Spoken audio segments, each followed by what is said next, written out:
BRS ప్రభుత్వ హయాంలోని industrial పార్కులు బాగా డెవలప్ అయ్యాయన్నమాట. బీఆర్ఎస్ ప్రభుత్వ పాలనలోని 76 ఇండస్ట్రియల్ పార్కులు ఏర్పాటు చేశారన్నమాట బీఆర్ఎస్ సర్కార్. జిల్లాల వారికి మరో 70 పారిశ్రామిక అభివృద్ధికి కూడా ప్రణాళిక రూపొందించింది బీఆర్ఎస్ ప్రభుత్వం.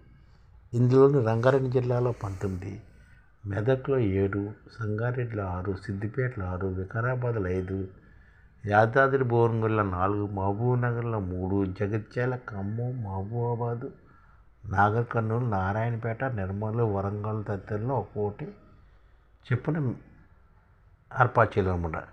కరీంనగర్, నిజామాబాద్, ఆదిలాబాద్, ములుగు, భద్రాద్రి కొత్తగూడెం జిల్లాలో కూడా ఇండస్ట్రియల్ పార్కులు ఏర్పాటు చేయాలని నాటి బీఆర్ఎస్ ప్రభుత్వం అనుకుంది. వీటికి సంబంధించిన లేఅవుట్ను కూడా సిద్ధం చేసింది అన్నమాట. టీఎస్ఐఐసి మౌలిక సదుపాయాల కల్పనకు అనుమతులు కోరుతూ ప్రభుత్వానికి కూడా ప్రతిపాదనలు పంపించారన్నమాట. అప్పటి బీఆర్ఎస్ సర్కార్ వాటిని ఆమోదించిన దశల వరకు పరిశ్రమల అవసరమైన తగ్గట్లు ఒక్కొక్కటిగా అభివృద్ధి చేయాలని నిర్ణయించారు. ఈ నేపథ్యంలో కాంగ్రెస్ ప్రభుత్వం వచ్చి నాటి యొక్క ప్రభుత్వ పార్కులనే బీఆర్ఎస్ ప్రభుత్వ పార్కులనే ఇప్పుడు ప్రారంభిస్తుంది.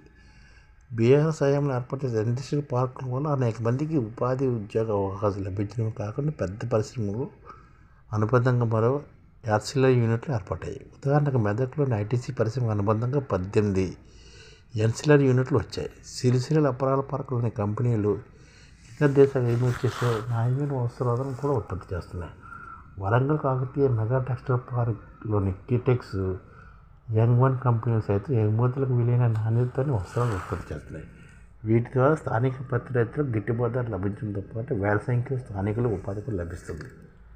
ఉమ్మడి రాష్ట్రం తెలంగాణ కేవలం 109 పారిశ్రామికలను ఏర్పాటు చేయగా ఉమ్మడి రాష్ట్రంలో తెలంగాణలో కేవలం 109 పారిశ్రామికలను ఉండేవి.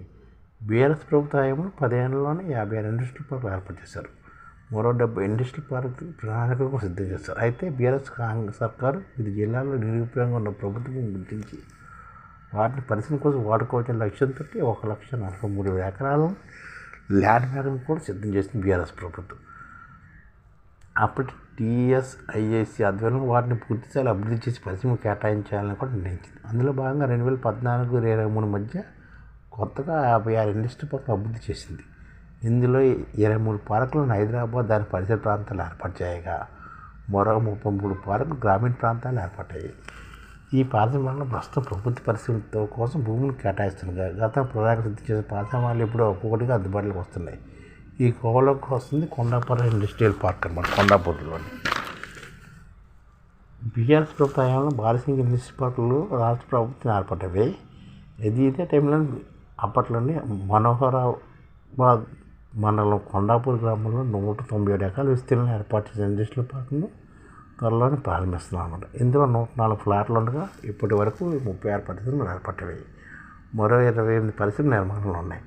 ఇంకొన్ని ఫ్లాట్లు ఇంకా విక్రయం చేస్తాము. త్వరలో ఈ ఇండస్ట్రియల్ పార్క్ ప్రారంభించే పరిశ్రమ కూడా సిద్ధమవుతుంది అన్నమాట. ఈ విధంగా ఇండస్ట్రియల్ పార్క్కి 1,43,000 ఎకరాల భూమి ఉంది తెలంగాణలో.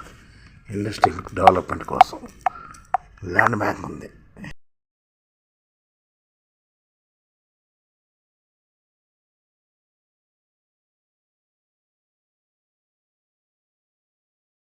ఈ ఛానల్ ముఖ్య ఉద్దేశం ఏంటంటే మన తెలుగు రాష్ట్రాల్లో 1 కోటి మందికి సంఘటిత రంగాల్లో ఏ విధంగా ఉద్యోగాలు ఇవ్వవచ్చు, కనీస నెల జీతం 30,000 వరకు ఏ విధంగా ఇవ్వవచ్చు, ఏ విధంగా చేస్తే ఉద్యోగాలు సృష్టించబడతాయో వివరిస్తూ ఈ ఛానల్ వీడియోలు వస్తాయి.